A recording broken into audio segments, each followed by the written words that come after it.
आप सभी को जय मसीह की। प्रभु आप सभी को बहुत आशीष दे। अभी कुछ टाइम से प्रभु का आत्मा इस चीज़ को लेकर बहुत उभार रहा था, आत्मा में डाल रहा था कि भविष्यवाणी कर। अब जो भविष्यवाणी है, जो होने जा रही है, उसकी गहराई प्रभु का आत्मा बताने जा रहा है। और जो जो व्यक्ति इन वचनों के अनुसार करेगा, जो व्यक्ति जो भाई बहन या मसीह है, चाहे कोई भी है, ऐसा करेगा तो उसकी ज़िंदगी में क्या क्या होने जा रहा है, ध्यान से सुनना। ये बहुत सामर्थी भविष्यवाणी है। खुदा का आत्मा आपके जीवन में काम करेगा, इसे पूरा सुनना। क्योंकि अब जो 2022 आने वाला है, उसमें विश्वासियों की लाइफ सेम नहीं रहेगी। ये वो भी कौन से विश्वासी जो इन बातों पर खड़े रहेंगे, जो भी बातें बताई जाएंगी, ध्यान से समझना। क्योंकि प्रभु बहुत कुछ अनबिलीवेबल करने जा रहा है अपने लोगों के साथ। खुदावंद ने एक वचन दिया, यिर्मयाह 33:3, और इस रिगार्डिंग कल भी प्रभु की आत्मा ने बात करी और आज भी प्रभु की आत्मा ने बात करी। लिखा है यिर्मयाह 33:3 में कि तुम मुझसे प्रार्थना कर। देखो, यहाँ पर बहुत गहरा प्रकाशन है, और जब इसको पढ़ते हैं तो हमें लगता है नॉर्मल ही है, हाँ वही प्रार्थना कर, प्रभु हमें गहरी गहरी बातें सिखाएगा। लेकिन ये एक भविष्यवाणी है मेरे भाई और बहनों, ये भविष्य के लिए एक भविष्यवाणी है। और ये इस भविष्यवाणी के साथ साथ योएल 2:27 और 28 भी जुड़ा हुआ है। इस भविष्यवाणी के साथ साथ मेरे भाई और बहनों, अगर हम पढ़े भजन संहिता, शायद उसका 62 अध्याय उसकी 8वीं आयत में, और यशाया में अगर हम पढ़े तो प्रभु कहता है आओ हम वाद विवाद करें। अगर हम प्रेरितों के काम पढ़ें तो उसमें भी प्रभु का आत्मा कहता है कि अंत के दिनों में वो अपना आत्मा उड़ेलेगा और जवान दर्शन देखेंगे, पूर्णिया स्वप्न देखेंगे, बेटा बेटी भविष्यवाणियाँ करेंगे। और यशाया के द्वारा भी कुछ ऐसे काम हुए हैं, कुछ ऐसे आश्चर्यकर्म, कुछ ऐसी स्पेशल प्रोफेसीज हुई हैं जो अंत के दिनों पर आधारित हैं। क्योंकि प्रभु कह रहा है उठ प्रकाशमान हो, क्योंकि तेरा प्रकाश आ गया है, यहोवा का तेज तेरे ऊपर उदय हुआ है। प्रभु कह रहा है कि देख, तेरा मैंने तेल से अभिषेक किया है। यिर्मयाह का 1 अध्याय 4 और 5वीं 6वीं आयत के आसपास पढ़े तो उसमें लिखा है मैंने तुझे जाति जाति पर भविष्यद्वक्ता ठहराया। लेकिन ये बहुत सारी भविष्यवाणियाँ, प्रोफेसीज जो परमेश्वर अपने लोगों की ज़िंदगी में पूरा करने जा रहा है, जो उसका वचन है। अब समय आ चुका है मेरे भाई और बहनों, ये वो टाइम चल रहा है, क्योंकि लिखा है दिन बुरे हैं। इसलिए अपने विश्वास के अंगीकार को, अपने उद्धार के कार्य को पूरा कर। ऐसा क्यों कह रहा है प्रभु? इसीलिए कह रहा है कि मेरे बच्चे, ताली एक हाथ से नहीं बजती, ताली 2 हाथ से बजती। मैं अपने वचन को तभी पूरा करूंगा जब तू अपने हिस्से का काम करेगा, जब तू अपने हिस्से की ताली बजाएगा, जब तू अपने हिस्से का परिश्रम करेगा, जब तू अपने हिस्से की भूख और प्यास रखेगा। क्योंकि कोई भी ऐसी चीज़ नहीं है जिसका मूल्य ना दिया जाए, जिसका दाम ना चुकाया जाए। मेरे भाई और बहनों, हर चीज़ का कोई ना कोई सेक्रीफाइस करना पड़ता है, दाम चुकाना पड़ता है, और कुछ भी फ्री में नहीं मिलता है। अगर आप 2 रुपये की, 1 रुपये की रबड़ पेंसिल भी लेने जाओगे या एक टॉफ़ी भी लेने जाओगे, उसके लिए भी दाम चुकाना पड़ता है। तो प्रभु का आत्मा आज कहना चाहता है, कौन मेरे लिए दाम चुकाने के लिए तैयार है, कौन अपना क्रूस उठाने के लिए तैयार है। और जो तैयार है, जो भूख और प्यास रख रहे हैं, इन दिनों बहुत से ऐसे लोग हैं जो गुप्त में प्रार्थनाएं कर रहे हैं। खुदा का आत्मा कहता है कि ऐसे ऐसे बहुत से लोग हैं जो गुप्त में प्रार्थनाएं कर रहे हैं, आंसुओं से प्रार्थनाएं कर रहे हैं, जो बढ़ने के लिए प्रार्थना कर रहे हैं, सेवकाई के लिए प्रार्थना कर रहे हैं, अभिषेक को पाने के लिए प्रार्थना कर रहे हैं, जो पास्टर की पदवी पाने के लिए प्रार्थना कर रहे हैं। बहुत से ऐसी बहनें हैं जो परमेश्वर की महिमा के लिए अपने आप को दे चुकी हैं, उस परमेश्वर की सेवा के लिए, परमेश्वर की महिमा के लिए अपने आप को परमेश्वर को अब सौंप चुकी हैं। बहुत सी ऐसी बहनें हैं जो उसके आगे आंसू बहा रही हैं, जो चाहती खुदा मुझे इस्तेमाल कर, मैं अपने घराने के साथ साथ प्रभु इन लोगों को बचाना चाहती हूँ। परमेश्वर अंत के दिनों में बहुत सारी ऐसी बहनों को खड़ा करने जा रहा है सामर्थ्य रूप से। किसी को कोई अनॉइंटिंग, किसी को कोई अपॉर्चुनिटी, किसी को कोई अपॉइंटेशन, किसी को कोई अनॉइंटेशन, मतलब परमेश्वर किसी न किसी तरीके से बहुत सी बहनों को भी, बहुत से भाइयों को खड़ा करने जा रहा है। तो उस चीज़ को पकड़ने का, उस गहराई को जानने का, और उस मौके को, उस अपॉर्चुनिटी को पाने का रास्ता क्या है, तरीका क्या है, वो बातें प्रभु का आत्मा आज बताने जा रहा है। जैसे कि आपको बताया यिर्मयाह 33:3, प्रभु ने इस वचन के द्वारा क्या उत्तर दिया ये भी आपको बताया जाएगा। देखो, अंत के दिनों में मेरे भाई और बहनें, ये सब अंत का समय चल रहा है, और ऐसे टाइम पर बहुत सी बहनें ऐसी हैं, बहुत से भाई ऐसे हैं। कोई तो अपने लिए प्रार्थना कर रहा है कि खुदा मुझे बदल, कोई प्रार्थना कर रहा है खुदा तेरे लोगों के लिए जीना मतलब तेरे लिए जीना चाहते हैं। कोई प्रार्थना कर रहा है खुदा मैं तेरे लोगों को बचाना चाहता हूँ, आग के भट्टे में से निकालना चाहता हूँ, मैं चंगा करना चाहता हूँ, मैं छुटकारा देना चाहता हूँ। खुदा ऐसे भाई और बहनों के आंसू को देख रहा है, उनके उपवास व्यर्थ नहीं जा रहे हैं मेरे भाई और बहनों।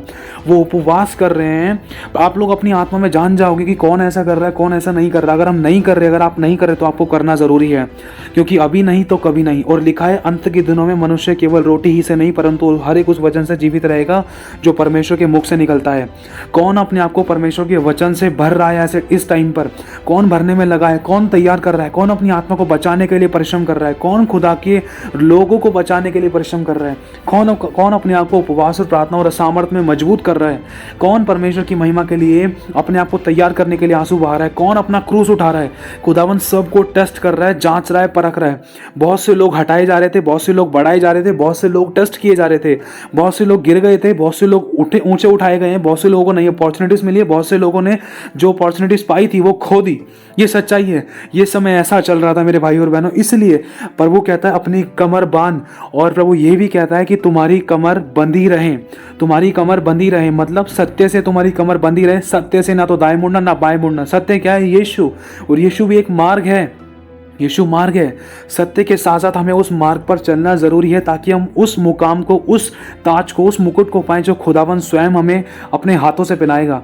मेरे भाई और बहनों, बहुत से लोगों को परमेश्वर न्यू अपॉर्चुनिटीज देने जा रहा है, बहुत से लोगों की सेवकाइयाँ उठाने जा रहा है, बहुत से लोगों को खुदा आमने सामने बात करने जा रहा है, एनकाउंटर्स होने जा रहे हैं। ये सच्चाई है।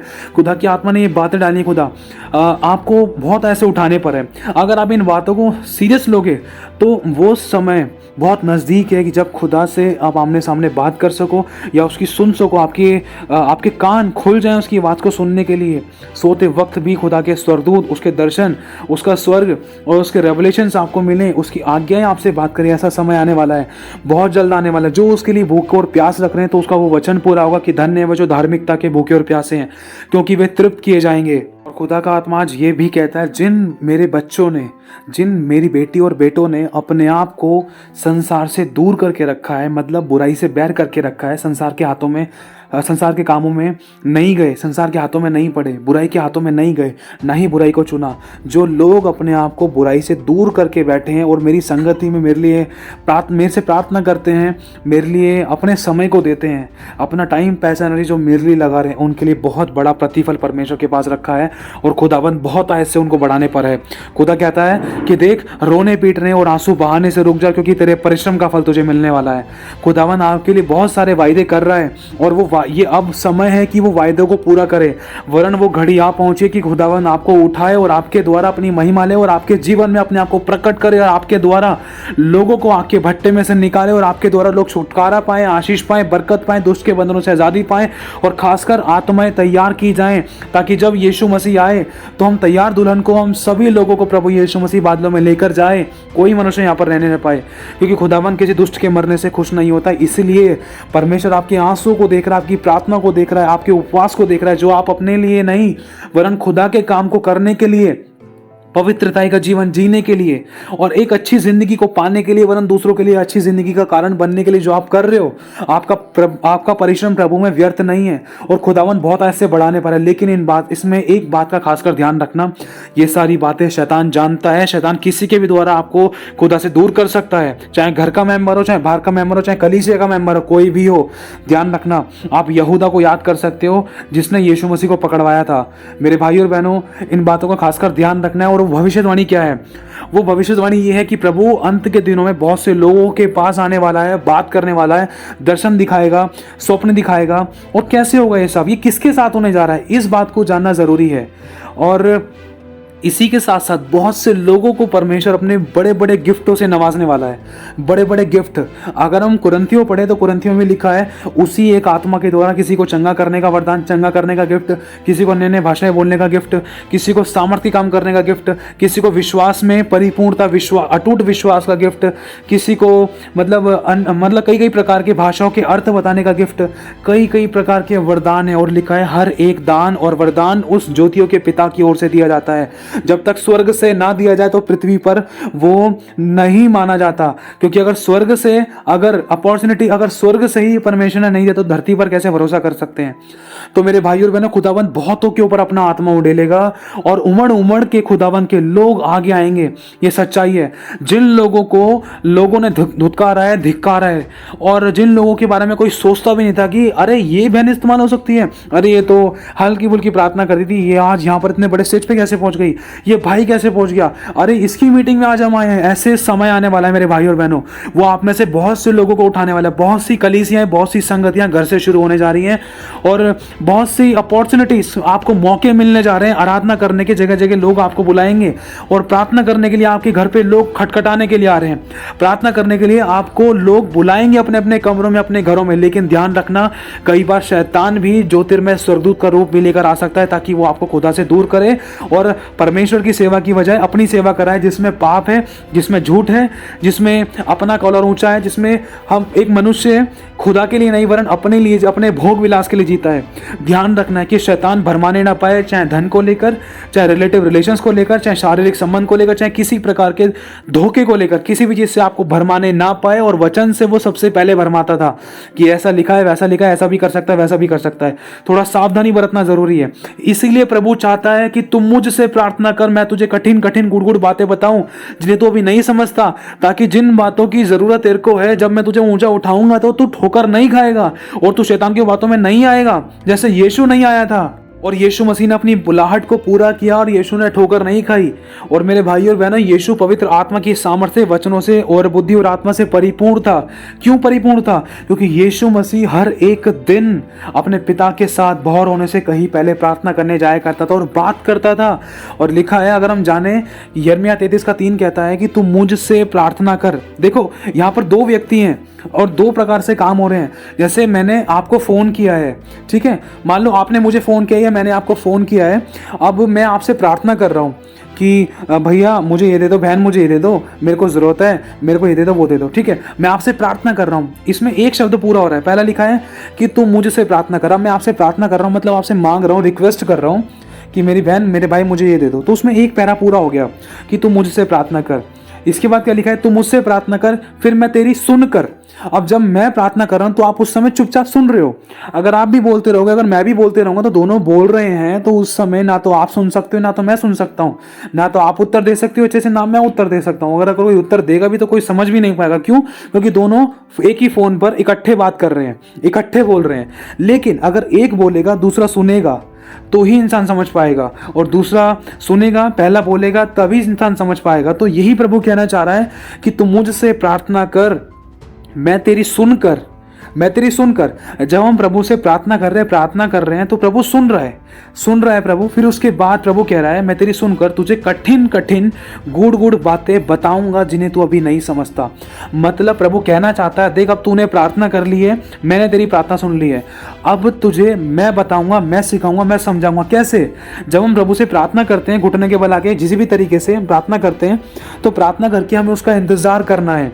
जैसे मैं आपको फ़ोन कर रहा हूँ, आप मेरे भाई बहनों, मैंने आपको फ़ोन किया, आपसे बातचीत हो रही है, मैंने आपसे कुछ चीज़ मांगी, आपका रोटी कपड़ा मकान या कुछ भी मांग लिया, या मांग लो आपका फ़ोन मांग लिया, आपकी कोई, मेरे को जो जिस चीज़ की ज़रूरत है वो मैंने आपसे मांग लिया, ठीक है, आप मुझे ये दे दो, वो दे दो। फिर इतना बोलकर क्या मैं फ़ोन काट दूंगा? नहीं ना। अब मुझे ज़रूरत है तो मैं आपके फ़ोन का, आपकी बात का इंतज़ार करूँगा कि आप मुझे जो मैंने आपसे मांगा है, मेरी बहन मेरे भाई, आप मुझे वो देने के लिए राज़ी हो या नहीं। चाहे पैसे की बात हो, चाहे कुछ खाने पीने की बात हो, चाहे कुछ ओढ़ने पहनने की बात हो, चाहे किसी भी चीज़ को लेकर अगर मैं आपसे कुछ रिक्वेस्ट कर रहा हूँ, तो मुझे आपकी बात का इंतज़ार करना है, जिसके लिए मुझे फ़ोन पर बने रहना होगा। इन बातों को समझना, जिसके लिए फ़ोन पर बने रहना होगा। बने रहने के लिए मुझे, जब आपको सुनना है तो उसके लिए मुझे चुप्पी भी लगानी पड़ेगी, चुप भी रहना पड़ेगा।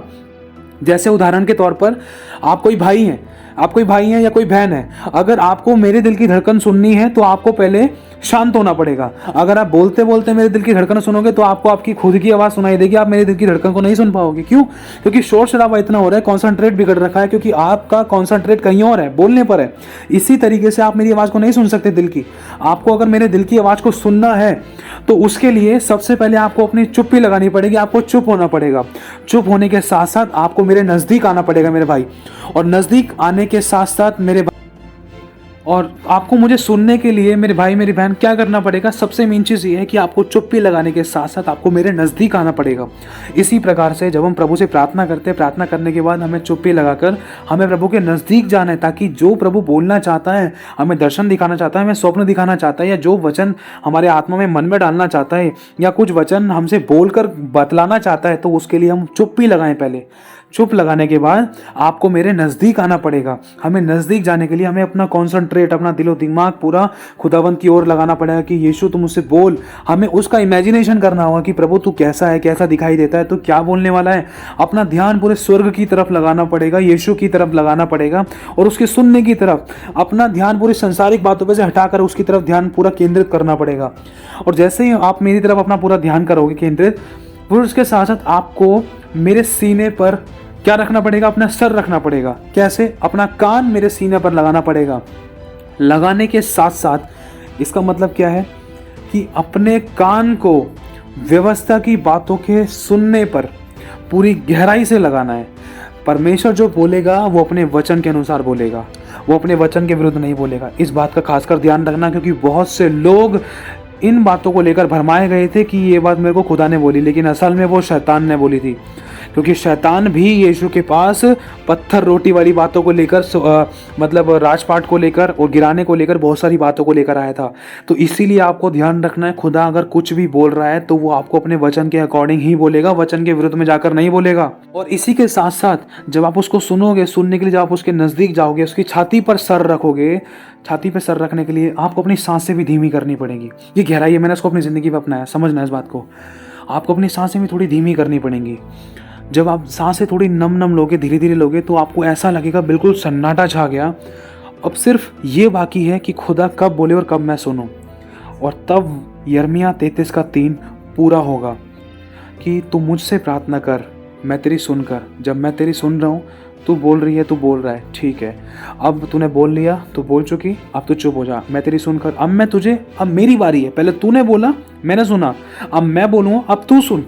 अब मैं तुझे तेरी सुनकर तुझे कठिन कठिन गूढ़ गूढ़ बातें बताने जा रहा हूँ, जिन्हें तू अभी नहीं समझता, कि तुझे सेवकाई में मैं कैसे उठाऊंगा, कि मैं तुझे अनॉइंटिंग कैसे दूंगा, कि मैं तुझे अपॉइंट कैसे करूंगा, कि मैं तेरे घराने का उद्धार कैसे करूंगा, कि मैं तुझे छुड़ाऊंगा कैसे, तुझे आशीषित कैसे करूंगा, मैंने तुझे कैसे चुना है और कैसे चुनकर मैं तेरे द्वारा और लोगों को चुनूंगा, कैसे मैं आग के भट्टे में से तेरे द्वारा लोगों को बचाऊंगा, कैसे मैं तुझे अपनी बुद्धि और आत्मा से परिपूर्ण करूंगा, कैसे मैं तुझे दर्शन दूंगा, स्वप्न दूंगा, कैसे मैं तुझसे बात करा करूंगा, कैसे मैं तेरा अभिषेक करूंगा, कैसे मैं तुझे सेवा में उठाऊंगा, कैसे मैं तुझे अलग करूंगा, कैसे मैं तुझे बढ़ाऊंगा, कैसे मैं तुझे संसार से अलग करने के साथ साथ मैं तुझे और आत्मा में, बुद्धि में, वचनों में, प्रकाशनों में, सामर्थ्य में, अनुग्रह में बढ़ाते जाऊंगा, कैसे मैं तुझे सदा के घमंड का कारण ठहराऊंगा, कैसे उन लोगों को जिन्होंने तेरा बेइज्जती करी, तेरा तिरस्कार किया, उनको मैं कैसे तेरे पास लेकर आऊंगा, कैसे तेरी प्रार्थना को मैं सुनूंगा, प्रार्थना करने का तरीका क्या है,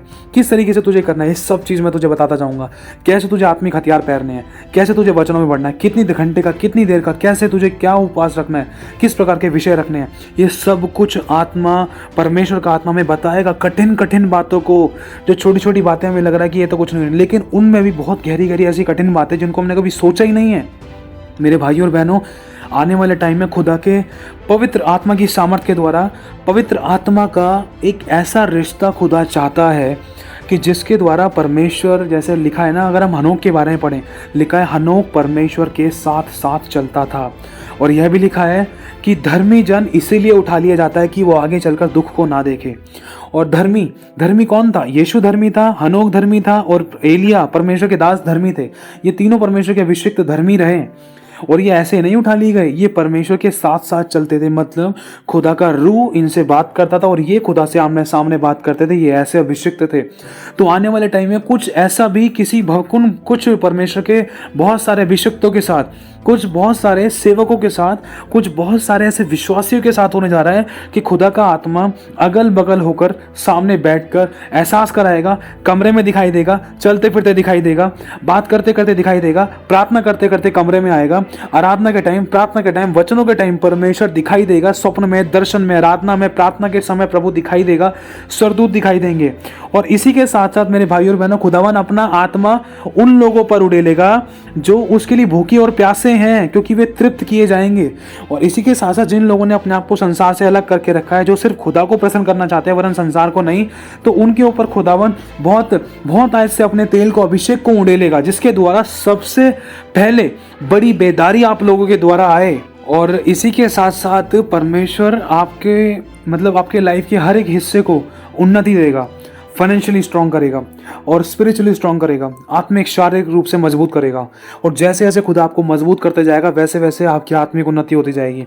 और अगर आपको लग रहा है कि आपकी ज़िंदगी में दुख बढ़ रहा था तो ध्यान रखना, वो भी आपकी ज़िंदगी में खुदा की एक योजना है।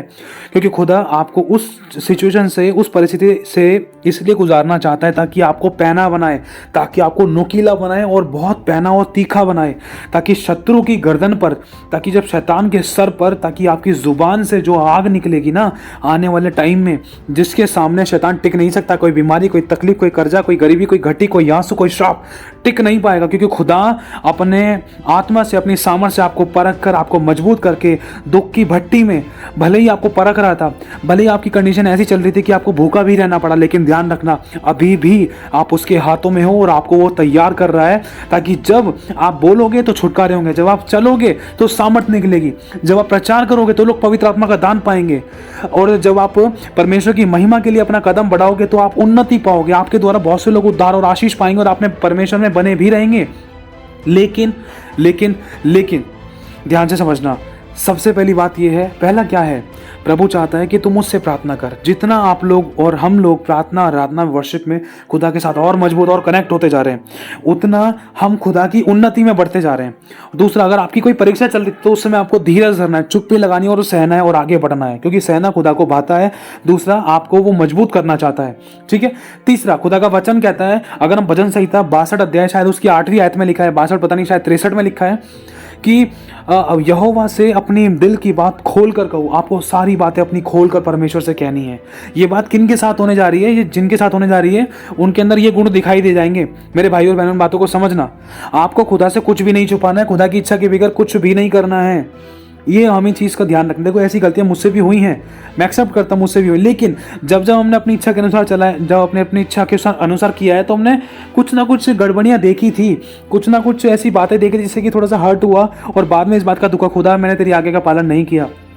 लेकिन समझना इन बातों को कि प्रभु कह रहा है अपने दिल की बातों को खुदा से खोल कर कहो।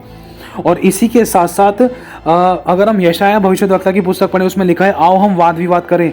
अगर आपको कोई दुख था, कोई सुख था, कुछ चाहिए था, कोई परेशानी थी, कोई तकलीफ थी, कोई समस्या थी, किसी बात के लिए आप आंसू बहा रहे हो, किसी को बदलने के लिए आंसू बहा रहे हो, या कुछ परिस्थिति से आप छुटकारा पाने के लिए आंसू बहा रहे हो, चाहे कोई गलत और गंदी अभिलाषा से छुटकारा पाने के लिए आंसू बहा रहे हो, तो उन बातों को भी खुदा के सामने खोल कर प्रकट कर सकते हो। खुदा देख, मैं अपने शारीरिक रूप में, आत्मिक रूप में और मेरे जीवन में मैंने इतनी बुराइयां करी, मैंने इतना नंगापन दिखाया है, इतनी बुराइयां, इतने व्यभिचार किए हैं, इतने गलत और गंदे काम किए हैं, तो मेरे भाई और बहनों, खुदा आपको अपने लहू से धोकर पाक और साफ कर देगा तुरंत। क्यों?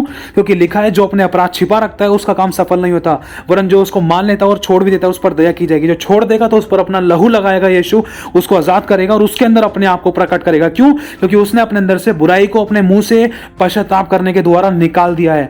जैसे ही बुराई और शैतान की आत्मा, शैतान की काम, बुराइयां, सब प्रकार के ऐसे काम जो उसके अंदर लिप्त थे मनुष्य के अंदर, तो वो सारी जब वो अपने मुंह से अंगीकार करने के द्वारा अपनी गलती को मान लेगा, तो वैसे ही वो शैतानी काम, शैतान की बातें, शैतान उसके शरीर में से निकल जाएगा। और उसी समय जो यीशु द्वार के बाहर खड़ा खटखटा रहा था, वो यीशु उसके घर में आएगा, उसके मन में, उसके दिली दिमाग में आएगा, उसके शारीरिक रूप भवन में आएगा और उसकी जिंदगी सेम नहीं रहेगी। क्योंकि ये 2022 विश्वासियों के लिए, उन विश्वासियों के लिए जो खुदा के लिए रोते हैं, कलपते हैं, चिल्लाते हैं, आहें भरते हैं और उसके लिए जीने की इच्छा रखते हैं, उसके लिए सब कुछ करने के लिए तैयार हैं, उनकी जिंदगी में खुदावंद एक बड़ा जलाल लेकर आ रहा है। आप आंसू के साथ, खुशी के आंसू के साथ खुदा का धन्यवाद करोगे। खुदा की मैंने तो इतने बड़े चमत्कार, इतनी बड़ी ब्लेसिंग्स, इतनी बड़ी अपॉर्चुनिटी, इतने बड़े मौके, इतना बड़ा स्टेज तो कभी मैंने जिंदगी में नहीं सोचा था। मैंने तो कभी सोचा भी नहीं था कि मैं आज ये कर पाऊंगी, प्रचार होगा मेरे द्वारा वर्शिप होगी, मेरे द्वारा छुटकारे होंगे, मेरे द्वारा लोग उद्धार पाएंगे, कि मैं बपतिस्मा दे पा रहा हूं। प्रभु, मैं तो जानता भी नहीं था। आप आंसू में आकर खुदा का धन्यवाद करने जा रहे हो। ऐसा दिन आने वाला है आपकी जिंदगी में। और इसी के साथ साथ ये सब कैसे होगा? सबसे पहला यिर्मयाह 33:3, जैसे कि अभी आपको बताया, प्रभु की आत्मा ने खोलकर वो काम करना जरूरी है। प्रार्थना करके हमें चुप रहकर उसका इंतजार करना है कि प्रभु आप कब बोलोगे। आप धीरज धरना है। अगर हम सच्चा प्यार करते हैं ना, तो जैसे अपने एक गर्लफ्रेंड बॉयफ्रेंड, जैसे एक पति और पत्नी आपस में अपनी दिल की सारी बातें शेयर करते हैं ना, उससे भी बढ़कर हमें खुदा से अपनी सारी दिल की बातें शेयर करनी है। मैं कह रहा हूँ, गंदी से गंदी, छोटी से छोटी, बड़ी से बड़ी, अपने दिल की बातों को पश्चाताप करके प्रभु के आगे खोल डालो कि प्रभु मैंने इतने गंदे पाप किए, इतनी बुराइयां की, मैं इन बुराई से आज़ाद होना चाहता हूँ, मुझे छुड़ाएं, मेरी मदद करें। गंदी से गंदी बात जो आपने अकेले में की थी, जो आपने किसी को नहीं बताई, वो बात खुदा के सामने खोल कर कहो। और अच्छी से अच्छी बात, चाहे आप कुछ नया करने जा रहे हैं, चाहे आपके मन में कुछ है, चाहे गंदा है, चाहे अच्छा है, चाहे भला है, प्रभु से बोलो, प्रभु अगर गंदा है तो प्रभु मुझे से आज़ाद करो। देखो मेरे मन में ऐसे गलत गंदे विचार आ रहे थे, प्रभु मुझे आज़ाद करो, मुझे, मैं माफ़ी मांगता हूँ गलतियों के लिए। माफ़ी मांगो, प्रभु काम करेगा। और अगर आप कुछ किसी बात के लिए आंसू आ रहे तो खुदा से ऐसे बात करो कि वो आपके साथ में बैठा है। और ऐसा बहुतों के साथ होने जा रहा है। जब आप प्रार्थना करोगे, खुदा के हाथ को अपने कंधे पर महसूस करने जा रहे हो। जब आप प्रार्थना आराधना करोगे तो खुदा का हाथ आपके सर पर आने जा रहा है। जो भूख और प्यास से उसको पुकार रहे हैं वो उनके सम्मुख रहेगा। और यिर्मयाह 33 का दिन, जैसे कि आपको बता दिया, आपको धीरज धर के प्रार्थना करके बस चुप लगाकर बैठना है। उस दौरान प्रभु आपको कुछ ना कुछ दर्शन दिखाएगा, कुछ स्वप्न देगा, कुछ ना कुछ बात करेगा या कुछ सुनाई देगा आपको। और उससे बोलना, प्रभु मेरे आत्मिक कानों को खोल दे, मेरी आत्मिक आंखों को खोल दे, ताकि मैं तुझे देख और सुन सकूं। और इसी के साथ साथ जब आप प्रार्थना पूरी करते हो, धीरज धरो, सुनो, ये सोचो अब प्रभु तेरी बारी, अब तू मुझसे बोल कि तू क्या कहना चाहता है। मैं विश्वास करता हूँ तूने प्रार्थना का उत्तर दिया। अब तू क्या कहना चाहता है, मुझे क्या करना चाहिए, क्या मेरा जीवन तेरे घरानियों के है। बस चुप्पी लगाकर सुनो, कॉन्सेंट्रेट करो। और इसके साथ साथ जब आप प्रार्थना करके हटते हो, थोड़ा इंतजार करके प्रभु की सुनकर, चाहे 5 मिनट, चाहे 10 मिनट, चाहे 25, चाहे आधा घंटा, चाहे 1 घंटा, बाट जोड़ना है। जितना जोड़ना चाहते हो उतनी बाट जो, क्योंकि दाऊद ने कहा है कि मैं भौर को तेरी बाट जोऊंगा और तेरी वाणी मुझे सुनाई देगी। वाणी, प्रभु आपसे बोलना चाहता है। समझने की कोशिश करना, प्रभु आपसे बोलना चाहता है। जैसे मैंने आपसे बात कर ली और मैंने आपकी बात को नहीं सुना, पहले ही फ़ोन काट दिया। आपने तो मेरी सुन ली है, लेकिन जब आप बोलने पर आए तो मैंने फ़ोन काट दिया, फ़ोन रख दिया। यही गलती हम करते थे। क्या कि हम प्रभु से प्रार्थना तो कर रहे हैं, प्रार्थना तो कर ली, प्रार्थना करके हट गए, लेकिन जब प्रभु बोलने पर आता है तब हम चुप लगा लेते हैं। ये चीज़ हमें नहीं करनी है। हमें धीरज धरना है, उसके सुनने के लिए बैठना है, शांत बैठना है बिल्कुल। और इसी के साथ साथ प्रभु कह रहा है, आओ हम वाद विवाद करें। कुछ बातें तो आप प्रभु से दिल से शेयर करो, ठीक है। अपनी गलती को मान लो, जो बुराई है उनको एक कागज़ पे लिखो, हाथ रख के दुआ करो, खुदा ये बुराई मेरे अंदर से निकल जाए। और इसी के साथ साथ आप प्रभु की पवित्र आत्मा की मदद मांगो। जो काम आप नहीं कर पा रहे थे प्रभु की आत्मा के द्वारा कर पाओगे, ठीक है। और जो उसके लिए भूखे और प्यासे, जो उसकी सेवा करना चाहते हैं, खुदा उनको बहुत ऐसे बढ़ाने पर है। और बहुत से लोगों को ऐसे ऐसे दर्शन दिखाई देने जाने वाले हैं कि वो आगे आने वाले टाइम में खुदा के लिए क्या करने वाले हैं। लेकिन खुदा कुछ भी अपने वचन के विरुद्ध में नहीं दिखाएगा। और अगर आपको कुछ भी दिखाया जा रहा है, समझाया जा रहा है या सुनाई दे रहा है, तो उनको वचन से परखना कि वचन का कहता है कि क्या सच में वो खुदा की ओर से था जो मैंने सुना था या देखा था या सपना आया था, या फिर वो शैतान की ओर से था, ठीक है। इस बात का खासकर ध्यान रखना और अपने आप को तैयार करो, क्योंकि खुदावन बहुत सामर्थ्य रूप से आपको उठाने पर है। आपको आपके घर में मजबूत कर रहा है। लग रहा होगा कि ये विरोधी है, वो विरोधी, ये समस्या, वो समस्या, लेकिन उन बातों के द्वारा खुदा आपको मजबूत कर रहा है, आपकी आत्मा को मजबूत कर रहा है, ताकि आप जब हजारों की भीड़ में, जब आप 10 लोगों की भीड़ में या 10 लोगों के बीच में, चाहे आप किसी भी जगह पर किसी भी व्यक्ति को जब बताओ, तो सामने वाले आपकी बातों को सुने, तो उन गहराई को जानकर उनके आंसू पोंछे जाएं, वो क्षमा पाएं, उद्धार पाएं, आशीष पाएं, बरकत पाएं, छुटकारा पाएं, और उनकी ज़िंदगी में एक उम्मीद जगने पाए कि भाई, जैसे ही बहन ये भाई मुझे बता रहा है, सच में जब इसके प्रभु ने इसके जीवन में काम किया तो मेरा भी जीवन में काम कर सकता है। सच में मेरे भाई और बहनों, ये सच्चाई है। तो प्रभु आशीष दे आप सभी को। जय मसीह की। भूख और प्यास रख, खुदा तृप्त करने पर है।